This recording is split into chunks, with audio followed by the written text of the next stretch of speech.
bonsoir à tous. Merci de suivre RTI 1 ce mardi 15 mai.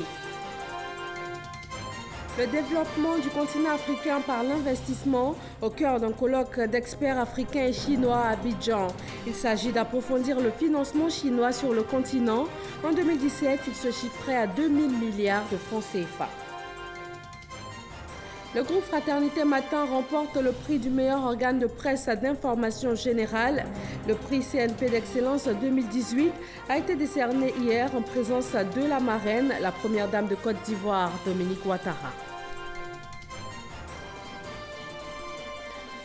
Premier producteur mondial de cacao, la Côte d'Ivoire a l'ambition de relever le défi de la transformation de ses matières premières et des opérateurs locaux se sont lancés dans la transformation artisanale du cacao afin d'améliorer le revenu des producteurs. C'est dans le deuil que les Palestiniens commémorent aujourd'hui le 70e anniversaire de la Nakba, la date anniversaire de la création de l'État d'Israël et leur exode par la force des armes. Bienvenue à tous dans ce journal de 20 h. Dans l'actualité religieuse, le croissant lunaire a été observé ce soir dans le village de Tienigba, à 20 km de Bondoukou, dans l'est du pays. Le Conseil supérieur des imams, COSIM, annonce donc le début du mois de Ramadan, le mois de jeûne musulman, demain, mercredi 16 mai. À Sikasso, dans le sud du Mali, le Premier ministre Amadou Koulibaly prend part à la rencontre sur le projet de création d'une zone économique spéciale Sikasso-Korogo-Bobo-Dioulasso. Ce projet vise à coordonner et renforcer la coopération entre la Côte d'Ivoire, le Burkina Faso et le Mali. Adama Koné, notre envoyé spécial à Sikasso. Si les régions de Sikasso, Korogo et Bobo-Dioulasso partagent une communauté de peuples, le bassin Sénoufo, elles veulent aujourd'hui écrire une autre page de leur histoire, la page économique. Les premières lignes de cette nouvelle page ont été écrites ce lundi à Sikasso par la création de la zone économique spéciale.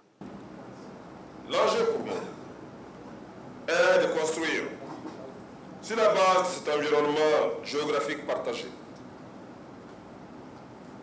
et de cette homogénéité culturelle, un espace de croissance partagée, de développement inclusif et d'une résilience. En signant la déclaration d'engagement de Sikasso, les trois premiers ministres ont une vision nette de l'objectif à atteindre. Il s'agit alors pour nous, sur la base des avantages comparatifs de ces trois régions, de mutualiser nos moyens afin de desserrer les contraintes à l'investissement, permettant ainsi de développer les nombreuses potentialités dont elle regorge.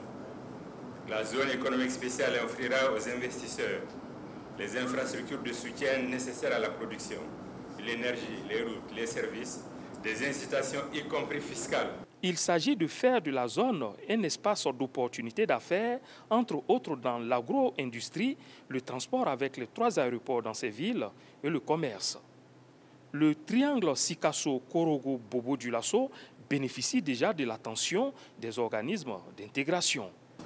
Sous la haute direction du président de la République de Côte d'Ivoire, son Excellence Michel Alassane Ouattara, la Côte d'Ivoire entend s'investir davantage dans la coopération sud-sud, dans l'intégration régionale et plus particulièrement dans une coopération avec ses voisins immédiats. À cet égard, le Mali et le Burkina constituent des partenaires privilégiés de premier plan en raison des liens historiques et séculaires que nous entretenons. Cet espace commun regorge d'importantes potentialités pour le développement économique et social de nos pays. Il a été identifié dans ce sens comme zone d'intervention par la CEDEAO dans le cadre du programme régional d'appui à la coopération transfrontalière. Il a également été retenu par l'UEMOA dans le cadre de la mise en œuvre des projets prioritaires des schémas d'aménagement transfrontalier intégrés. Les investissements prévus au titre du SATI-SIKOBO sont évalués à environ 44 milliards de francs CFA en réponse aux défis du développement durable, des migrations et de l'emploi des jeunes. Un comité tripartite a été mis en place. Son rôle, donner l'impulsion opérationnelle par l'identification des projets, la détermination de leurs coûts et le plan de réalisation.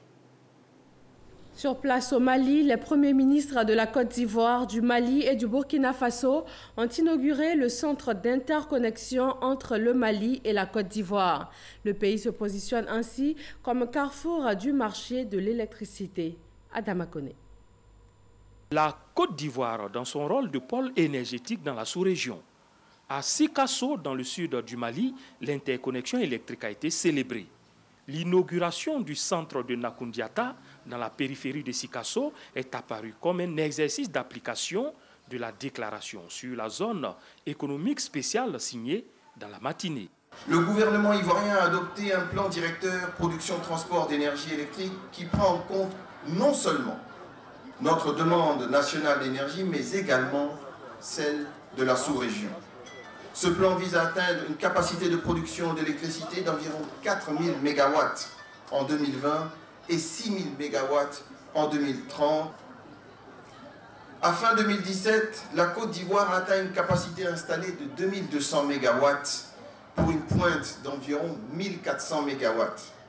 La production brute d'électricité atteint 10 000 GWh, dont environ 15% ont été exportés principalement vers le Mali et vers le Burkina Faso. La coopération sur l'électricité entre la Côte d'Ivoire et le Mali date de 1996 et elle semble bien se porter à la lumière des chiffres. À fin avril 2018, la quantité cumulée d'énergie électrique fournie au Mali s'établit à plus de 1550 GWh.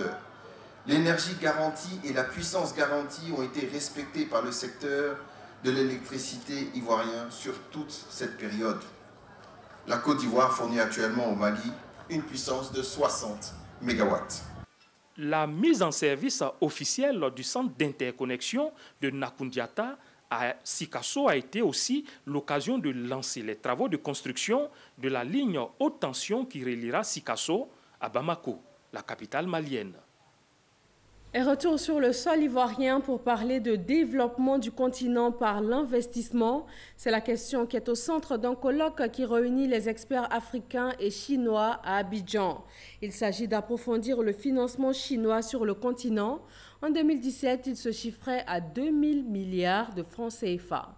Francis Boifo. La Chine, de plus en plus présente en Afrique à travers le financement de projets dans les secteurs des minéraux, de l'agriculture, des infrastructures socio-économiques et autres.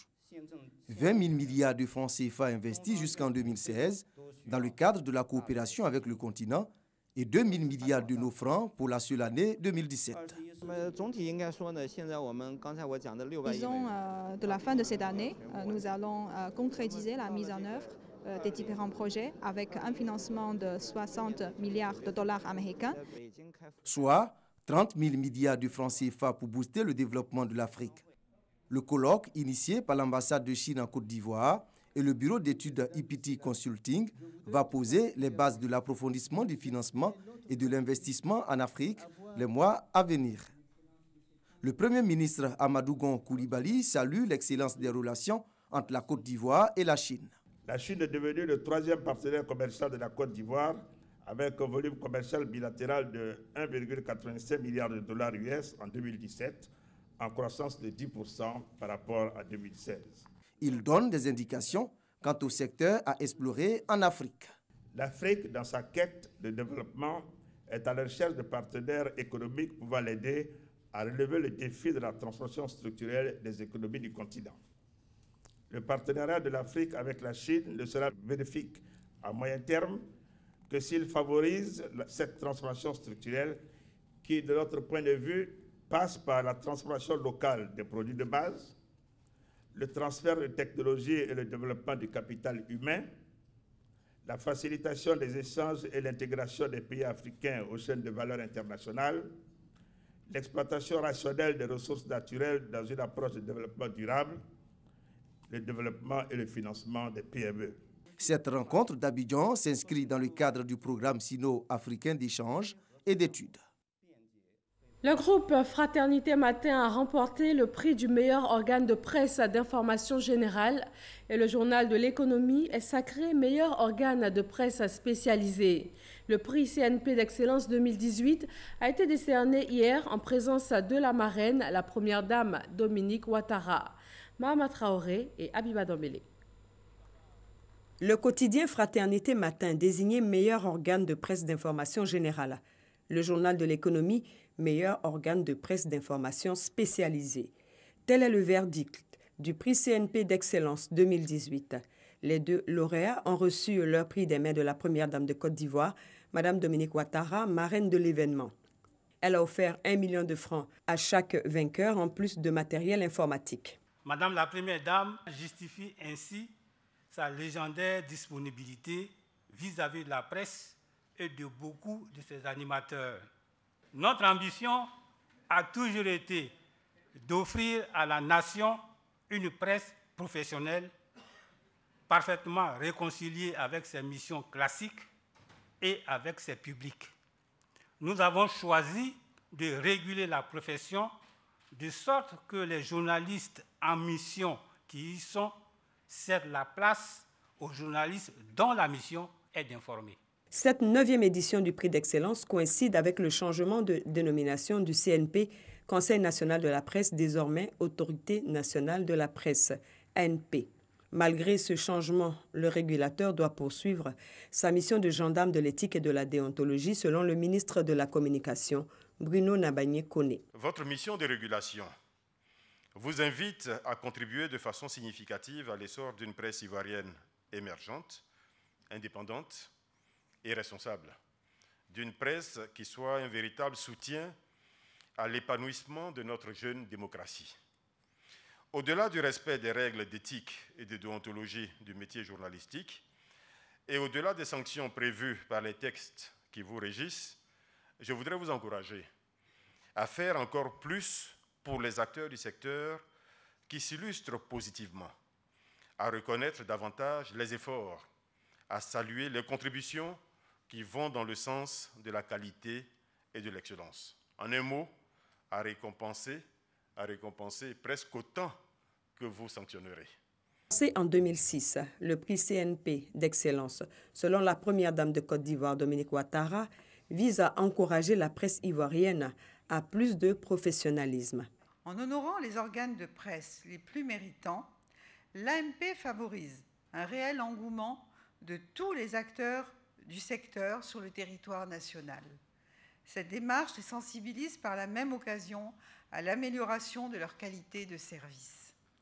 Elle promeut également auprès des participants la culture de l'excellence et du leadership, comme l'a toujours préconisé mon cher époux, le président de la République.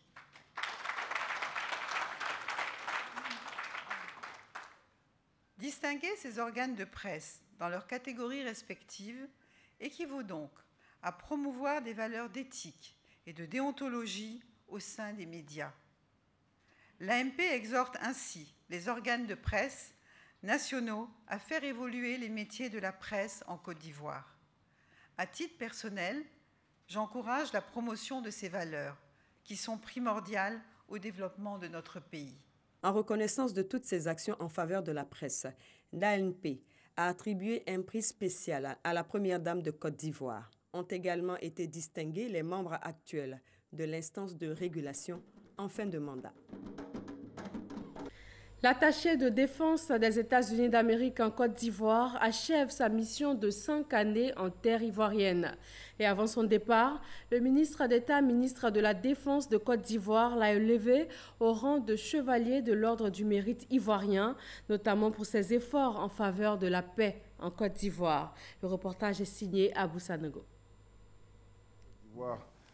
Le gouvernement du ministère de la Défense me charge de vous donner cette décoration pour marquer ce que vous avez pu apporter comme contribution dans la coopération entre les États-Unis d'Amérique et la Côte d'Ivoire. Fin de mission pour l'attaché de défense des États-Unis d'Amérique en Côte d'Ivoire. Le lieutenant-colonel Christopher Ginter quitte la Côte d'Ivoire après 5 années de service.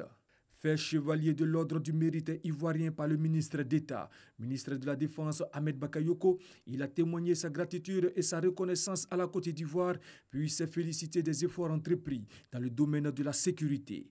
Je suis très heureux de voir toutes les forces de sécurité impliquées et travailler ensemble pour faire de la Côte d'Ivoire un meilleur endroit.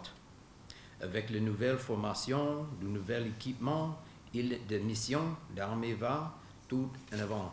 Le récent départ volontaire à la retraite, le bataillon projectable et des autres initiatives mises en place par M. le ministre ont de grands pas en avant dans la création de forces qui répondent aux besoins du public.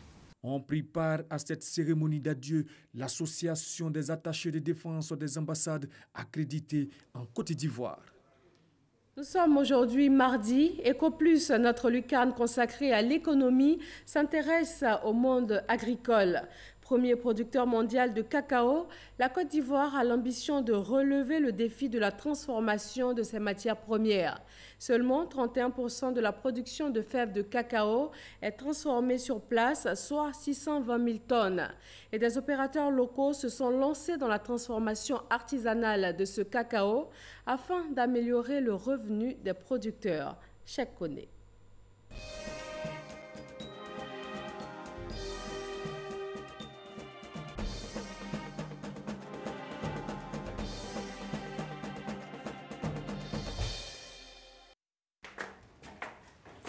Voilà bientôt 3 ans qu'Axel Emmanuel s'est lancé dans le business de la pâtisserie. Sa spécialisation, la transformation du chocolat de pâtisserie 100% made in Côte d'Ivoire. Banquier de formation, Axel a abandonné un emploi salarié dans l'Hexagone pour se consacrer entièrement à ce business. J'ai approché une coopérative parce que j'avais décidé d'installer des chocolateries en milieu rural. Donc j'ai contacté cette coopérative pour leur proposer le projet de fabriquer du chocolat avec les fèves de cacao. Apporter une touche locale sur un produit local, fabriqué localement, c'est la particularité des produits d'Axel et il en est fier. Et nous avons l'exposition de nos produits que nous avons déjà réalisés, nos différents modèles. En l'occurrence, le bloc Ekoya, premier chocolat de couverture made in Côte d'Ivoire, issu de fèves de cacao certifiées et confectionnées par les femmes de la coopérative Ekoya. Donc, ça, c'est un chocolat au parfum de femme, chocolat des femmes de Yamoussoukro. Notre maître chocolatier s'approvisionne auprès des femmes d'Ekoya, une coopérative dans le centre du pays.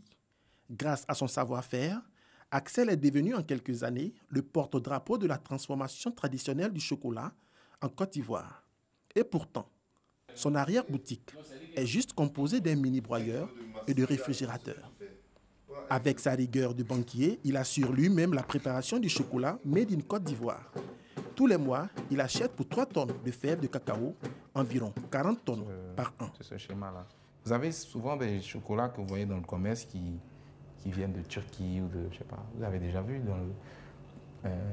Figurez-vous, on n'en importe pas une baguette, c'est au moins un conteneur. Ça rentre dans le pays, mais ça finit. Oui. Donc, il y a un marché pour ça. Il faut le produire un truc localement. Il sera plus compétitif. Le bloc de chocolat des femmes d'Ekoya, il est 40% moins cher que les chocolats importés. On est ravis, mais on a vraiment besoin de pouvoir agrandir le business. Le business de la transformation du cacao commence à prendre forme en Côte d'Ivoire. Un certain nombre d'initiatives artisanales ont vu le jour à Yamoussoukro, à Tiasalé, à Bangourou et à Abidjan. De petites unités industrielles de transformation ont même fait leur apparition. Une s'est installée à San Pedro et 2 autres à Abidjan. De quoi stimuler le taux de transformation locale. 31% de la transformation en 2017, dont 10% de fèves de cacao partiellement torréfiées appelées tourteaux et le beurre de cacao, 12,93% de masse de cacao et 8,19% de pâte de cacao. Lui, c'est Ouloto Emmanuel. Ce haut cadre en Europe a quitté sa situation de confort pour se lancer dans l'entrepreneuriat agricole. Son choix, la transformation du cacao en chocolat.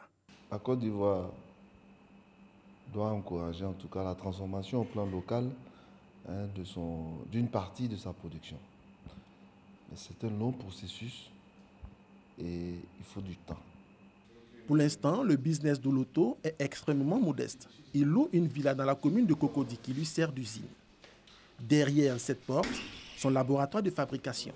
Quelques femmes autour d'une table, du matériel de cuisine, un four, 2 réfrigérateurs. Pas besoin de grands moyens. Qu'aujourd'hui, avec un pilon et un mortier, on peut faire du chocolat. Le processus ici, il est basique. Il est basique parce que l'idée, en tout cas, c'est d'emmener en tout cas les Ivoiriens à se dire qu'il est possible de faire du chocolat sans penser forcément avoir une grosse unité de transformation de fèves de cacao. Ouloto emploie à ce jour une vingtaine de personnes et réalise un chiffre d'affaires annuel de 250 millions de francs CFA. Une fois par semaine, notre entrepreneur se rend à 130 km d'Abidjan, dans le village de Broubrou, à 20 km de Tiasalé. Il a rendez-vous avec Emilio, un producteur de cacao. Il lui achète le kilogramme de cacao à 725 francs CFA, soit 25 francs de plus que le prix officiel Borchamp. Nous avons donc fixé un certain nombre de choses qui permettent aux producteurs aujourd'hui de se sentir vraiment impliqués dans tout ce processus-là. C'est un modèle économique gagnant-gagnant dans lequel, comme je disais, c'est lui l'acteur principal. C'est Émile aujourd'hui qui a sa plantation, c'est lui qui doit pouvoir contrôler sa production, fixer ses prix. Ouloto a mis en place tout un système économique pour s'approvisionner auprès des planteurs. Ce matin, il rencontre les membres du comité de gestion. On va traduire ça en fait et puis mettre en place véritablement le contrôle de la gestion du tricycle. L'idée du comité de gestion, c'est d'abord de jouer l'élément régulateur. Donc de sensibiliser, de collecter et puis de transporter les fèves, enfin de collecter, transporter, stocker les fèves ici dans le magasin. Cette organisation participative prend également en compte les épouses des planteurs. C'est le cas de Sophie. Sa tâche, sécher et torréfier les fèves. Le travail qu'on fait là, c'est ça qui fait chocolat. Quand nous on a goûté, qu'on voit que c'est meilleur, il nous a donné courage pour faire ce travail-là, pour avoir nos sels en tant que les villageois. Ces femmes affichent leur autonomie grâce à la transformation locale du cacao. Elles perçoivent chacune 700 francs CFA par kilogramme de fèves torréfiées.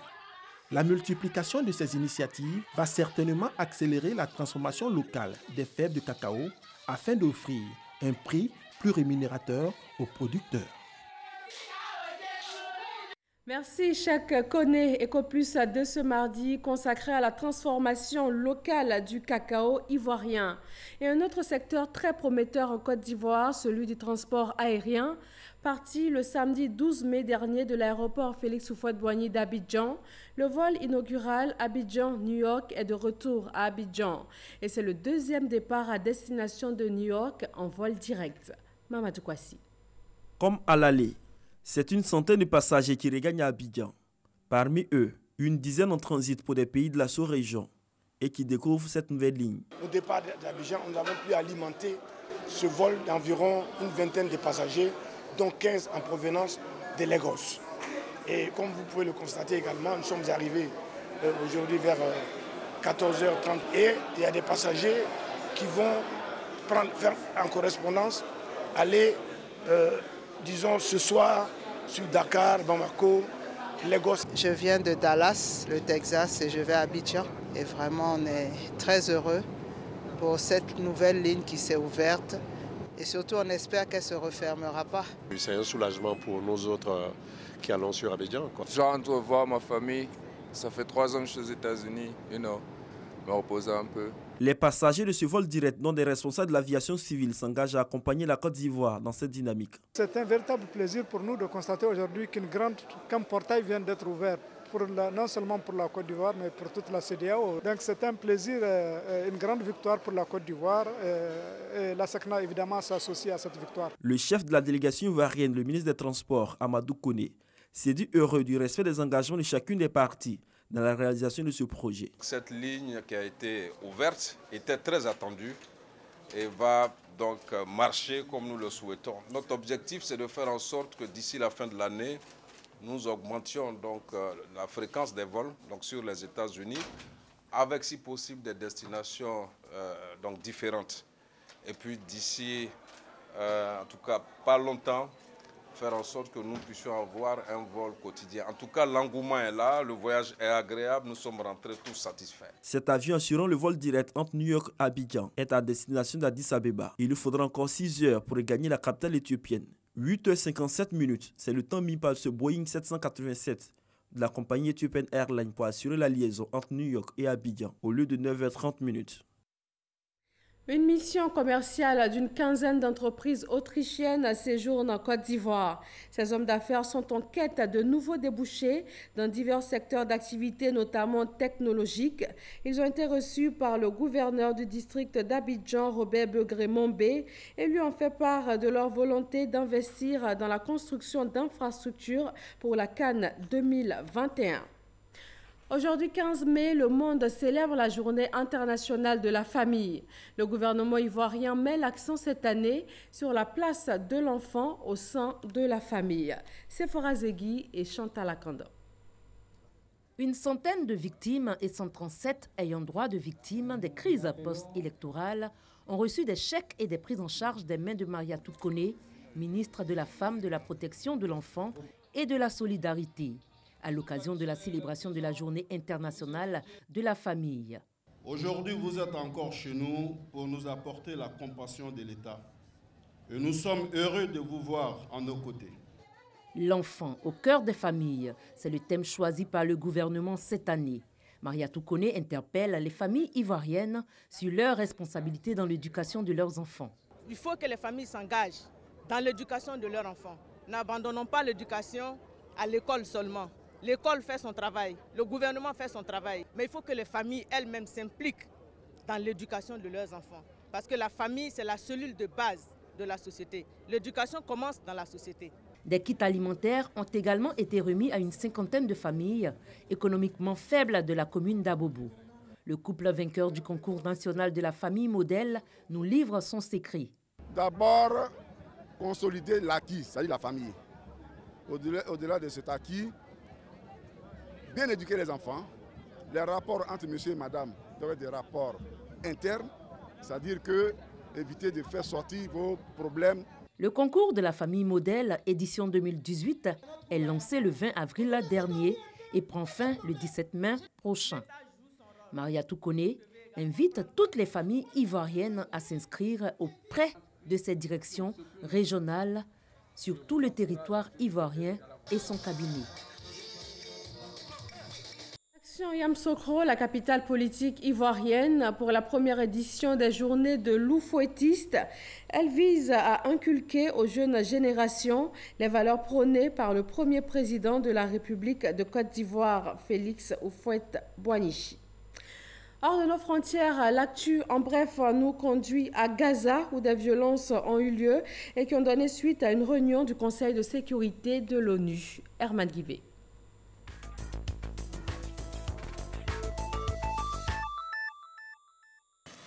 Dans un climat de tension, les Palestiniens de la bande de Gaza, sous blocus de la Cisjordanie occupée, commémorent la Nakba, mot choisi pour désigner la catastrophe qu'a représentée à leurs yeux la création de l'État d'Israël en 1948 et l'exode de centaines de milliers d'entre eux. Au moins 2400 Palestiniens ont été blessés, soit par des tirs israéliens ou par des inhalations de gaz, selon le ministère de la Santé, dans l'enclave. Le Conseil de sécurité de l'ONU s'est réuni ce mardi pour discuter du conflit israélo-palestinien. Depuis le début d'un vaste mouvement de protestation fin mars dans la bande de Gaza, 41 Palestiniens ont été tués par des tirs israéliens. Pour Nikolai Mladenov, coordinateur de l'ONU pour la paix au Moyen-Orient, ce qui se passe aujourd'hui est une injustice qu'aucun homme, femme ou enfant ne devrait avoir à endurer. Pour Danny Danon, ambassadeur d'Israël aux Nations Unies, Israël permet toujours lorsque nécessaire que les incidents fassent l'objet d'une enquête par les autorités adéquates. Israël ne s'excusera jamais de se défendre. Rappelons que le croissant lunaire a été observé ce soir ici en Côte d'Ivoire, dans le village de Tienigba, à 20 km de Bondoukou, dans l'est du pays. Le Conseil supérieur des imams COSIM annonce donc le début du mois de Ramadan, le mois de jeûne musulman, pour demain, mercredi 16 mai. Nous écoutons l'imam Sekou Sila, le porte-parole du COSIM.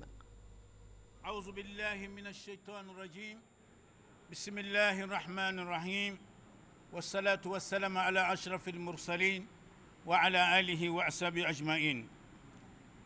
Le Conseil supérieur des imams en Côte d'Ivoire, COSIM, et le Conseil des imams sunnites, CODIS, informent la communauté nationale que le croissant lunaire marquant le début du mois de Ramadan 2018 a été observé à Tienimba, à 20 km de la ville de Bondoukou, par l'imam Ali Ouattara ainsi qu'un nombre important de fidèles. Par conséquent, le jeûne du mois de Ramadan 2018 en Côte d'Ivoire commencera, Inch'Allah, ce mercredi 16 mai 2018. Bon Ramadan à toutes et à tous. Bismillahirrahmanirrahim. Alhamdulillahi wahdah. Wassalatu wassalamu ala man la nabiyya ba'dah. Amma ba'd. Niye kibaraye kabanya limami tomba fla yoro Côte d'Ivoire COSIM ani CODIS. Ko ka silama bɛɛ lajɛlen lalɔnniya k'a fɔ sunkalo kalo yeli sabatila Tieniba, limamu Ali Ouattara bolo ani silama caman ko ladon n'Ala sɔnna ma sini araba n'o le bɛ bɛn mɛn kalo tile 16 ma 2018 la o le bɛna bɛn sunkalo daminɛ ma. Limamu b'a ɲinina Ala fɛ ka kalo ni bato nɔgɔya ma, Ala m'o kɛla.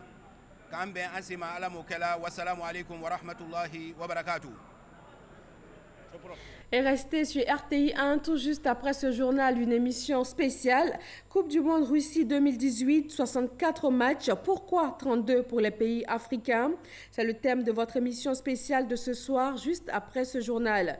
Et sur le plateau, 5 experts de football. Présentation Lassine Fofana, réalisation Kofi Sakra, direct à 20h50 sur RTI 1 et également sur Radio Côte d'Ivoire. Merci de votre attention, très bonne fin de soirée à tous et bon début de jeûne à tous les musulmans.